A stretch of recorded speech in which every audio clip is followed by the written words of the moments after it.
नमस्कार साथियों, मैं कृष्णानंद सिंह और आप देख रहे हैं YouTube channel education portal Krishna. आज हम लोग इस वीडियो की मदद से डीबीटी से संबंधित महत्वपूर्ण बिंदुओं पर चर्चा करेंगे। हालांकि विद्यालयों द्वारा मेधा सॉफ्ट पोर्टल पर वित्तीय वर्ष 2022-2023 के लिए छात्र छात्राओं की डाटा एंट्री के लिए विभागीय पत्र जारी कर दिया गया है और उस पत्र का पत्रांक 624 और दिनांक 30/8/2022 है। यदि आप उस पत्र का सही रूप से अवलोकन करेंगे तो उसमें बहुत सारी इन्फॉर्मेशन आपको मिलेगी। हम लोग यहाँ पे सिर्फ इसी बात की जानकारी प्राप्त करेंगे कि डीबीटी के लिए प्रधान शिक्षक को छात्र और छात्राओं से किन किन आंकड़ों को एकत्रित करना होगा, तभी उसका मेधा सॉफ्ट पोर्टल पर डाटा एंट्री अपलोड होगा।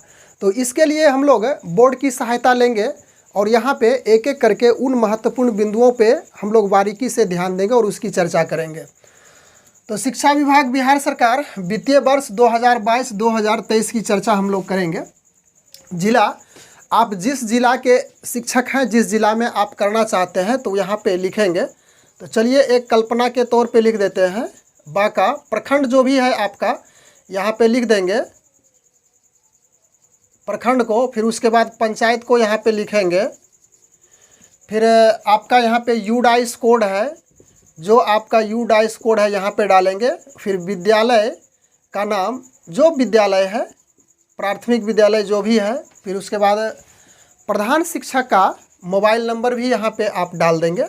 जब ज़रूरत पड़ेगी तो इसकी आवश्यकता, जिसे आप मेधा सॉफ्ट यानी कि जो मेधा सॉफ्ट पोर्टल है उस पर एंट्री करने के लिए जिन्हें देंगे, उनको कभी आवश्यकता होगी तो आपसे कॉल करके बात करेंगे, या तो फिर आप अपने से इसे करना जानते हो तो वह भी अति उत्तम होगी। वर्ग यहाँ पे लिख देंगे। तो चलिए क्लास 1 के लिए करते हैं खंड ए। तो जो महत्वपूर्ण बिंदुएं हैं उस पर जो हम लोग चर्चा करने के लिए उपस्थित है वह यहाँ से प्रारंभ होता है। क्रम संख्या है, नामांकन संख्या और दिनांक। तो नामांकन संख्या और दिनांक के लिए प्रवेश पंजी की आपको ज़रूरत होगी और प्रवेश पंजी में जिस विद्यार्थी का आप नामांकन किए हैं उसकी संख्या देख लेंगे और उसकी तिथि, किस तिथि को आप उस विद्यार्थी का नामांकन किए हैं यहाँ पे इंगित करना है। उसके बाद छात्र छात्रा का नाम है, फिर पिता का नाम है, माता का नाम है।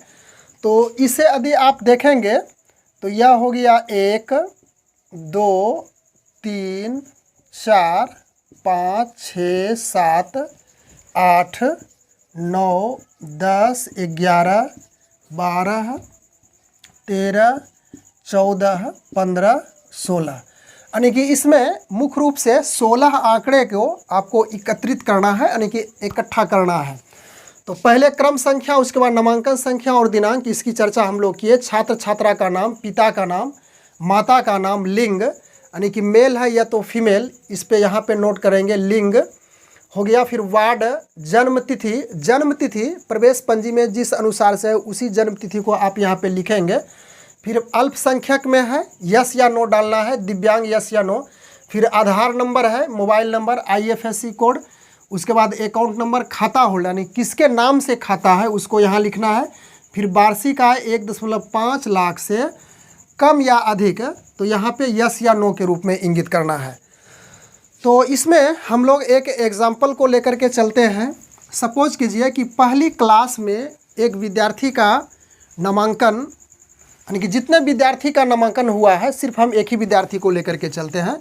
तो यहाँ पे क्रम संख्या 1 आप लिखेंगे और नामांकन संख्या और दिनांक। तो उसका नामांकन सपोज कीजिए कि 135 है, यह नामांकन संख्या हो गया। और उसके बाद दिनांक है तो 24/4/2022 को आपने उस विद्यार्थी का नामांकन किया। तो किसका किया, तो यहाँ पे लिखेंगे। तो जो नाम है यहाँ पे लिख देना है संजीव कुमार, उस छात्र का नाम है। फिर पिता का नाम, तो पिता के नाम में राम सिंह है। उसके बाद माता का नाम जो भी है, कुछ भी रख सकते हैं,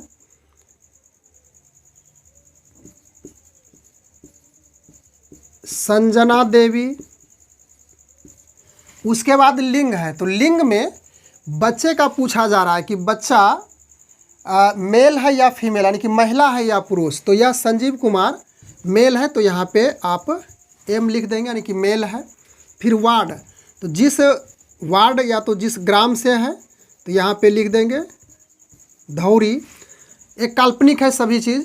जन्म तिथि, प्रवेश पंजी में उस बच्चे का जिस जन्म तिथि के आधार पर एडमिशन हुआ है उसी को आप यहाँ पे लिखेंगे। सारी प्रविष्टियाँ काल्पनिक है, ध्यान रखिएगा।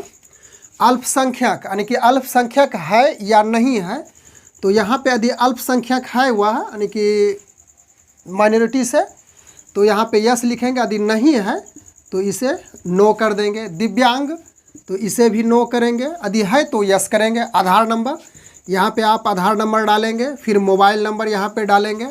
फिर IFSC कोड, तो IFSC कोड देना ज़रूरी है, तो यहाँ पे आप IFSC कोड डालेंगे। उसके बाद अकाउंट नंबर है। फिर खाता होल्डर, यानी कि यह खाता यदि बच्चे के नाम से है तो बच्चा का नाम यहाँ पे जाएगा संजीव कुमार। लेकिन यदि वह अकाउंट, यह खाता माता पिता का है, माता का है तो माता के लिए संजना देवी यहाँ पे होगा। और यदि पिता का है तो राम सिंह यहाँ पे लिख देंगे। उसके बाद वार्षिक आय 1.5 लाख से कम या अधिक पूछी जा रही है, तो कम है तो इसे यस कर देंगे, और यदि इससे अधिक है तो उसे नो करेंगे। तो यह हो गया पहले बच्चे के लिए इतना रिकॉर्ड एकत्रित करना है। उसके बाद दूसरे बच्चे के लिए फिर उसी प्रकार से आप देख लेंगे नामांकन संख्या और दिनांक। दिनांक जो है यहाँ पे लिख देंगे देख करके। उसके बाद दूसरा बच्चा का फिर उसी प्रकार पिता माता जो भी आवश्यक है, आप इसे भली भांति समझ चुके होंगे। इसी अनुसार से आपको एक आंकड़ा एकत्रित करना है, और इस आंकड़े को यदि आप अपने से मेधा सॉफ्ट पे डालने के लिए यदि जान रहे हैं, आप यदि मोबाइल या तो लैपटॉप चलाने में महारत है तो आप अपने से डाटा एंट्री कर सकते हैं, अन्यथा आप किसी अन्य व्यक्ति का सहायता ले सकते हैं। तो हम लोग इस वीडियो की मदद से बस इतना ही समझने के लिए उपस्थित थे कि जो वित्तीय वर्ष 2022-23 का है, मेधा सॉफ्ट में एंट्री के लिए नए बच्चों के लिए, जो कि विभाग की ओर से, शिक्षा विभाग की ओर से जो तरह तरह के बेनिफिट्स बच्चों को दिया जाता है, तो उसके खाते में डायरेक्ट किस प्रकार से ट्रांसफ़र होगा, तो इसकी हम लोग जानकारी प्राप्त किए। इसके बाद और भी महत्वपूर्ण बिंदुएं हैं जिसकी चर्चा हम लोग अगले वीडियो में करेंगे। बस आज के वीडियो में इतनी ही चर्चा करने के लिए उपस्थित है। Thanks for watching, good bye.